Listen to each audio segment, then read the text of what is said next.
Assalamualaikum warahmatullahi wabarakatuh. Apa kabar teman-teman mahasiswa? Semoga pertemuan via daring kali ini teman-teman mahasiswa dalam kondisi sehat walafiat. Teman-teman mahasiswa yang mengikuti kuliah Ekonomi Makro 1. Perkenalkan, nama saya Widya Stuti. Saya adalah dosen Departemen Ilmu Ekonomi Fakultas Ekonomi dan Manajemen. Pada hari ini saya akan menyampaikan materi bab 8 mengenai pertumbuhan ekonomi 2. Ingat ya teman-teman mahasiswa bahwa teori Solo ini menjadi dasar bagi teori pertumbuhan ekonomi lainnya seperti teori RCK, Ramsey, Cash dan Kopman, Diamond Model, teori pertumbuhan endogen, teori Solo Growth Model untuk human capital, dan juga bahkan learning by doing. Saya akan recall kembali mengenai pertemuan sebelum UTS.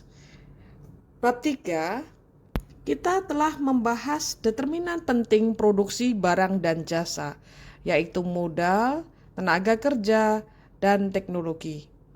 Bab 7 juga kita telah membahas mengenai Solo Growth Model, di mana perubahan dalam tabungan dan investasi, serta perubahan angkatan kerja memengaruhi output dalam perekonomian. Kali ini kita akan membahas sumber pertumbuhan yang ketiga, yaitu teknologi. Variabel teknologi merupakan variabel eksogen yang berdampak pada peningkatan kemampuan masyarakat untuk memproduksi sepanjang waktu. Pada slide 2 kali ini, kita akan melihat perkembangan teknologi dalam model Solo. Kita recall kembali fungsi produksi awal kita, di mana Y adalah fungsi dari kapital dan tenaga kerja. Untuk memasukkan kemajuan teknologi, kini kita tulis fungsi produksi dengan efisiensi, di mana Y sama dengan fungsi dari K L kali E, di mana E adalah efisiensi tenaga kerja yang merefleksikan pengetahuan masyarakat tentang metode produksi. Contoh peningkatan metode produksi yang mana meningkatkan output dalam sektor pertanian adalah sebagai berikut. Misalnya, adanya metode produksi dengan memanfaatkan teknologi, yaitu penggunaan drone sprayer maupun alat penyiraman otomatis dengan menggunakan sensor pengatur suhu di sektor pertanian, di mana air disesuaikan dengan kebutuhan tanaman. Aplikasi alat penyiraman otomatis ini telah dilakukan oleh petani di Lembang untuk komoditas sayuran. Contoh metode produksi lain yang digunakan oleh sektor pertanian seperti misalnya penggunaan presisi smart farming, yaitu pemasangan alat soil and weather sensor untuk merekam perubahan cuaca yang terjadi secara langsung, mengukur intensitas hujan, dan pengukuran suhu atau temperatur. Tujuan pemasangan soil and weather sensor ini akan memberikan informasi secara real time, tepat, dan presisi kepada petani yang lahannya ada di sekitar alat tersebut. Alat ini mempunyai fungsi membuat data yang digunakan untuk memprediksi cuaca yang menghubungkan dengan satelit BMKG. Efisiensi tenaga kerja akan meningkat ketika ada pengembangan metode-metode produksi tersebut. Ketika teknologi mengalami kemajuan, efisiensi tenaga kerja meningkat, maka dapat ditunjukkan oleh L kali E sama dengan tenaga kerja efektif. Peningkatan efisiensi tenaga kerja E sebenarnya sama dengan peningkatan angkatan kerja L pada pembahasan sebelumnya di bab 7. Asumsi sederhana dari kemajuan teknologi adalah bahwa kemajuan teknologi akan menyebabkan efisiensi tenaga kerja tumbuh pada tingkat konstan, yaitu G. Karena angkatan kerja L tumbuh pada tingkat N dan efisiensi dari setiap unit tenaga kerja E tumbuh pada tingkat G, maka jumlah pekerja efektif L kali E tumbuh pada tingkat N plus G. Misal, G sama dengan 0,02%. maka setiap unit tenaga kerja menjadi 2% lebih efisien tiap tahunnya. Output meningkat jika angkatan kerja meningkat sampai 2% tambahan itu. Bentuk kemajuan teknologi tersebut disebut dengan pengoptimalan tenaga kerja, dan G disebut tingkat kemajuan teknologi yang mengoptimalkan tenaga kerja, atau disebut dengan labor augmenting technological progress. Kemajuan teknologi sebagai pengoptimalan tenaga kerja dalam hal ini dianalogikan dengan pertumbuhan populasi atau angkatan kerja. Maka pada slide berikut ini kita akan mencoba untuk menganalisis perekonomian dalam per pekerja efektif. Dan per pekerja efektif ini mengalami peningkatan. Kapital per efektif tenaga kerja yang dinotasikan oleh K kecil sama dengan K dibagi L kali E. Sedangkan output per efektif tenaga kerja yang dinotasikan dengan Y kecil sama dengan Y dibagi L kali E. Maka Y fungsi dari K. Ingat bahwa sisi kanan maupun kiri sama-sama dibagi dengan L, maka Y besar dibagi L sama dengan Y kecil. Kemudian K besar dibagi dengan L sama dengan K kecil, dan L per L bisa delete ya, hilang. Maka Y sama dengan fungsi dari K. Evolusi dari K yaitu perubahan persediaan modal delta K sama dengan investasi dikurangi break even investment. Dapat dinotasikan delta K sama dengan SFK min depresiasi ditambah N plus G kali K. Depresiasi plus N plus G kali K adalah break-even investment. Break-even investment adalah banyaknya investasi yang harus dilakukan agar menjaga K pada tingkat yang sekarang. Mengapa K harus dijaga pada level tertentu? Itu pasti menjadi pertanyaan bagi teman-teman mahasiswa. Di sini K harus dijaga pada level tertentu karena kapital mengalami depresiasi. Selain itu, tenaga kerja dan teknologi mengalami pertumbuhan sebesar N dan G, sehingga harus diimbangi dengan pertumbuhan kapital. Slide berikut ini akan menjelaskan bagaimana dampak dari perkembangan teknologi. K adalah konstan pada saat steady state. Karena Y sama dengan fungsi K, output per efektif tenaga kerja juga konstan.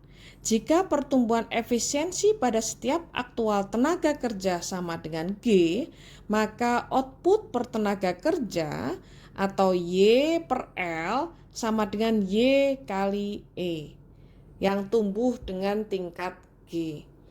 Sedangkan total output Y besar sama dengan Y kecil kali dalam kurung E kali L yang tumbuh dengan tingkat N plus G. Dengan memasukkan perkembangan teknologi, memodifikasi kriteria kaidah Mas.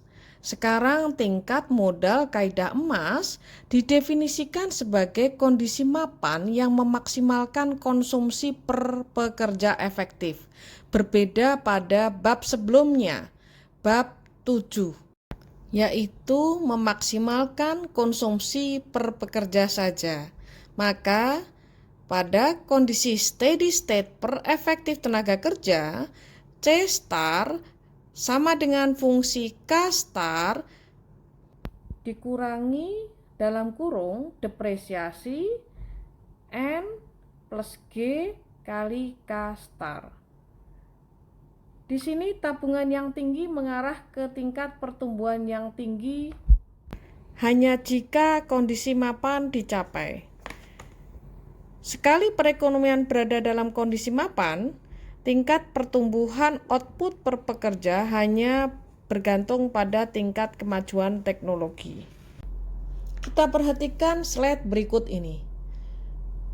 Pada gambar tersebut terlihat bahwa kemajuan teknologi yang mengoptimalkan tenaga kerja pada tingkat G memiliki cara yang sama dengan pertumbuhan populasi pada tingkat N. Dalam hal ini K didefinisikan sebagai jumlah modal per pekerja efektif. Meningkatnya jumlah per pekerja efektif karena kemajuan teknologi cenderung mengurangi K. Dalam kondisi mapan, investasi, yaitu yang dinotasikan oleh SFK, mengoffset penurunan K karena depresiasi, pertumbuhan populasi N, dan kemajuan teknologi G. Mari kita lanjutkan bagaimana kemajuan teknologi menjelaskan peningkatan standar hidup berkelanjutan. Konsumsi steady state yang dimaksimalkan atau maksimum konsumsi steady state sama dengan MPK sama dengan depresiasi ditambah N ditambah G. MPK dikurangi depresiasi sama dengan N plus G, di mana MPK dikurangi depresiasi adalah golden rule level of capital. Dengan memasukkan perkembangan teknologi, dapat diketahui peningkatan standar hidup atau output per tenaga kerja. Maka steady state per efektif tenaga kerja adalah C star sama dengan FK star dikurangi depresiasi ditambah N ditambah G kali K star. Berdasarkan bab 7 dan bab 8 yang saya sampaikan pada kali ini, dengan mengacu pada model Solo, determinan penting dari pertumbuhan ekonomi adalah tabungan dan investasi. Mungkin timbul pertanyaan dari teman-teman mahasiswa, apakah tabungan masyarakat Indonesia lebih kecil atau lebih besar? Sejauh ini berdasarkan data BPS, tingkat tabungan bruto domestik Indonesia lebih rendah dibandingkan dengan tingkat investasi non-finansial domestik Indonesia.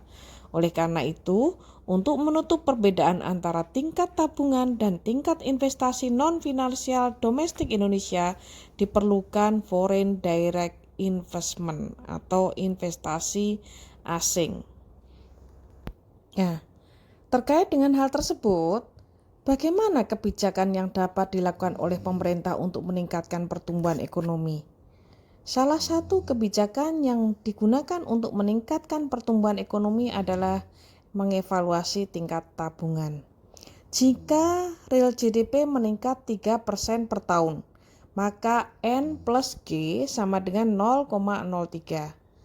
Berdasarkan fakta berikut ini, maka kita bisa perkirakan berapa nilai produk marginal neto untuk setiap unit modal. Apabila diketahui kapital stok 2,5 kali GDP, penyusutan kapital 10% dari GDP, kemudian pendapatan kapital 30% dari GDP, maka dapat kita peroleh delta sama dengan 0,04, yaitu 0,1 Y dibagi dengan 2,5 Y. Kemudian MPK sama dengan 0,12, yaitu diperoleh dari 0,3 Y dibagi dengan 2,5 Y. Maka net MPK adalah MPK dikurangi depresiasi yaitu 0,08. Hal ini menunjukkan bahwa sekitar 4% dari persediaan modal akan terdepresiasi setiap tahun dan produk marginal modal kira-kira 12% per tahun. Maka produk marginal neto MPK dikurangi depresiasi sama dengan 8% per tahun. Artinya bahwa pertumbuhan modal lebih besar dari pertumbuhan rata-rata perekonomian. N plus G sama dengan 3%, seperti fakta yang kita ketahui di atas. Sedangkan MPK-nya adalah 8%. Hal ini mencerminkan bahwa persediaan modal negara tersebut di bawah kaidah emas.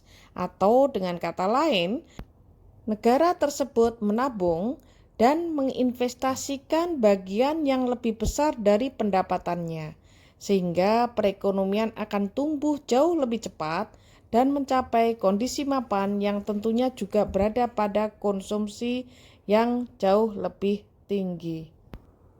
Kebijakan yang lain untuk meningkatkan pertumbuhan ekonomi adalah mengubah tingkat tabungan. Pemerintah dapat memengaruhi tabungan masyarakat. Ingat, apabila pengeluaran pemerintah melebihi penerimaannya, maka pemerintah mengalami defisit anggaran. Dengan kata lain, hal itu sama saja dengan mengurangi tabungan masyarakat. Defisit anggaran akan meningkatkan tingkat bunga karena mengambil tabungan dari masyarakat. Yang hal ini akan menyebabkan crowding out of investment. Dengan kata lain, akan mengurangi persediaan modal yang mengakibatkan meningkatnya bagian beban utang bagi generasi yang akan datang. Sebaliknya, kalau surplus bagaimana? Tolong dianalisis ya. Kebijakan lain untuk meningkatkan pertumbuhan ekonomi adalah mengalokasikan investasi perekonomian. Investasi tidak hanya berupa infrastruktur, tapi juga investasi sumber daya manusia. Investasi sumber daya manusia ini bisa membutuhkan infrastruktur fisik, misalnya buku, perpustakaan, ruang kelas, di samping juga investasi non-fisik, yaitu pengajar, waktu belajar, dan lain sebagainya. Kebijakan lainnya dalam rangka mendorong pertumbuhan ekonomi yang tidak kalah pentingnya adalah mendorong kemajuan teknologi. Dalam model Solo, teknologi merupakan variabel eksogen. Salah satu kondisi empiris yang dilakukan oleh pemerintah Indonesia terkait dengan kebijakan mendorong kemajuan teknologi adalah Super Deduction Tax. Super Deduction Tax merupakan insentif penelitian dan pengembangan. Indonesia baru-baru ini juga melakukan terobosan baru dengan bercermin pada negara tetangga Malaysia, Thailand, Singapura, dan Vietnam. Sebagai contoh untuk Malaysia, dia melakukan double deduction, yaitu potongan 200% dari pengeluaran R&D selama aktivitas R&D memenuhi syarat. Di Singapura, pemberian fasilitas untuk mempromosikan inovasi dan mendorong bisnis, terutama dalam membangun fasilitas risetnya, adalah melalui pengurangan pajak yang mencapai 50% terhadap pengeluaran yang memenuhi syarat dan hibah tunai yang mencapai 30% atau 50% untuk perusahaan yang memenuhi kualifikasi. Contoh lain di Thailand, pemberian fasilitas berupa penghapusan PPh perusahaan dalam persentase tertentu dan tambahan pengurangan pajak hingga 50% untuk 5 tahun setelah masa expired jika sesuai dengan kualifikasi. Insentif pajak lainnya yaitu pemotongan pajak sebesar 300% untuk R&D dan percepatan depresiasi mesin dan peralatan sebesar 40% dalam proses R&D. Di Vietnam, badan usaha diizinkan untuk membentuk dana riset dan pengembangan yang dapat dikurangkan dari pajak. Perusahaan dapat mengalokasikan hingga 10% dari laba tahunan sebelum pajak untuk dana tersebut. Baiklah, selanjutnya kita coba melihat model-model lain di luar model Solo, yang mana ini juga sebenarnya pengembangan dari Solo Growth Model. Selain model Solo, disebut juga dengan teori pertumbuhan endogen karena menolak asumsi model Solo tentang perubahan teknologi yang berasal dari luar atau eksogen. Model dasar dari teori pertumbuhan endogen, kita mulai dengan fungsi produksi sederhana, yaitu Y sama dengan AK. Y adalah output, K adalah persediaan modal, dan A adalah konstanta yang mengukur jumlah output yang diproduksi untuk setiap unit modal. Berdasarkan fungsi produksi tersebut di atas, terlihat bahwa tidak ada muatan dari pengembalian modal yang makin menurun. Satu unit modal tambahan memproduksi unit output tambahan sebesar A. tanpa memperhitungkan berapa banyak modal yang ada. Ketiadaan pengembalian modal yang makin menurun ini merupakan perbedaan penting antara model pertumbuhan solo dengan pertumbuhan endogen. Apabila kita asumsikan bahwa sebagian pendapatan ditabung dan diinvestasikan, maka akumulasi modal menggunakan persamaan sebagai berikut. Delta K sama dengan SY min depresiasi kali K. Kombinasi dari persamaan tersebut akan diperoleh persamaan sebagai berikut. Bahwa delta Y per Y sama dengan delta K per K. Yang mana sama dengan S kecil kali A dikurangi depresiasi. Jadi selama S kali A lebih besar daripada depresiasi, maka akan terjadi pertumbuhan ekonomi. Pada solo growth model, steady state, pertumbuhan hanya karena perkembangan teknologi secara eksogen. Pada model tersebut di atas, terlihat bahwa S dan I dapat mempengaruhi pertumbuhan ekonomi. Dengan demikian, adanya perubahan sederhana dalam fungsi produksi mengubah prediksi tentang pertumbuhan ekonomi. Dalam model solo, tabungan mendorong pertumbuhan untuk sementara.